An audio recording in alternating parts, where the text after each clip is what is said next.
Good morning my girlfriend আরভি ওয়ার্ল্ডে তোমাদের সকলকে অনেক অনেক ওয়েলকাম। আজকে আমি তোমাদের দেখাতে চলেছি আমার শ্বশুর মশাইয়ের পৈতৃক ভিটে বাড়ি, পুরানো সেই বাড়ি, জমিদার বাড়ি। এখন এখানে কেউ থাকে না, তোমাদের সেটা দেখাতে এসেছি আমি। বাড়িটা প্রায় ধ্বংসের পথে, অনেক জায়গায় ভেঙে পড়েছে, চারিদিকে ঝোপ জঙ্গল আগাছায় ভরে গেছে আর ভেঙে পড়ে গেছে অনেক জায়গায়। জানলা দরজায় কিছুই প্রায় অবশিষ্ট নেই বললেই চলে। আর কিছু পুরানো জিনিসপত্র আছে, তোমাদের সেগুলো সব কিছু দেখাবো, তো দেখতে থাকো, আমার সাথে থাকো। আর জমিদার বাড়ির অনেক সময় অনেক গুমঘর থাকে বা অনেক চড়া কুঠুরি থাকে, সেগুলো কোথায় কোথায় আছে তোমাদেরকে সব কিছু শেয়ার করব, দেখতে থাকো। এবার চলো আমার সাথে তাহলে উপরে দেখে আসি কি কি আছে। এই দেখো, এই যে এটা বারান্দা, কিভাবে ভেঙে পড়ে গেছে চারিদিকটা। এসব বাড়ির ইট দিয়ে তৈরি। আগে বাড়িতে মাটি পুড়িয়ে ইট তৈরি করে তবে এই বাড়িটা বানিয়েছিল, মানে গল্প শুনেছি আর কি। সম্পূর্ণ পোড়া ইটের তৈরি বাড়িটা, তার জন্য এখনো ভেঙে পড়েনি, এখনো কিছু অবশিষ্টাংশ আছে। এই দেখো চারিদিকে কিরকম শ্যাওলা ধরে গেছে, ইটে গাছপালা জন্মিয়েছে। আর এখানে পাখি টাকি বাস করে, পাখি, কাঠবেড়ালি, মুরগি টুরগি থাকে এখানে। এখানে কেউ আর থাকে না। এই যে চারিদিকে ঘর, ইট ভেঙে পড়েছে। আর ওই দেখো রেল লাইনের পাতি দিয়ে তৈরি, এই যে রেল লাইনে যে পাতগুলো থাকে শক্ত লোহার, ওইগুলো দিয়ে তৈরি, তার জন্য এখনো অনেক মজবুত। এই যে ঘর, জানালাটা সব ভেঙে গেছে, মুরগি চারিদিকে ঘুরে বেড়াচ্ছে। ওই সাইডেও একটা রুম আছে, দেখো সব নোংরা চারিদিকে ছড়িয়ে ছিটিয়ে আছে, কেউ আর থাকে না এখানে। সব কি অবস্থা চারিদিকে, আমার নিজেরই ভয় করছে একা আসতে। ওই উপরে সব লোহা দিয়ে বাঁধা, তার জন্য এখনো ভেঙে পড়েনি। আর এখানে বারান্দাটা ভেঙে গেছে, উপরে যাওয়ার সিঁড়ি এখানে। এই দেখো এখানে কেউ আসে না, এই সাইডে কাঠ দিয়ে ঘেরা করা আছে যাতে কেউ না আসতে পারে।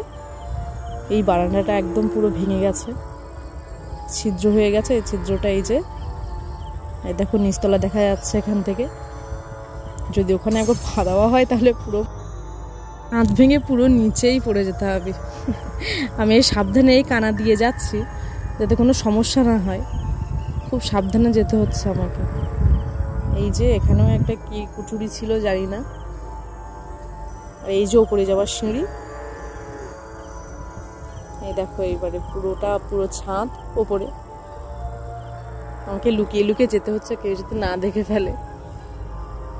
আর এই দেখো নিচে এখানটায় ভেঙে পড়ে গিয়েছিল, একবার এখান থেকে পড়ে গেলে যা হবে না, হাত পা সব শেষ। শুনেছি আগে শিকারে যেত আর কি, সেই বল্লম, তারপরে কি বলে বড় বড় ছুরি, কাঁচি, বন্দুক এসব ছিল। আগে ডাকাতি হতো শুনেছি, গল্পকারে আর কি, ঠাকুমা ছিল, এখন আর নেই তিনি। এই যে পুরো ছাদটা, এই যে চারিদিকে এই রাধানগরের পুরো এরিয়া, দেখাতে পারলাম না ঠিকঠাক করে। এই যে সেই ভাঙা অংশটা একদম এখান থেকে পুরো ভেঙে গেছে। পুরো এখানে একটা ছাদ ছিল, নিচে নেমে যায় বাবা, দরকার নেই, কখন কি বিপদ ঘটে যায়। আর তোমাদের সেই চড়াকুঠিটা দেখাচ্ছি, সেখানে কি সব ঝোলানো আছে জানি না, এখানে কি থাকে, তো দেখো আমার সাথে থাকো।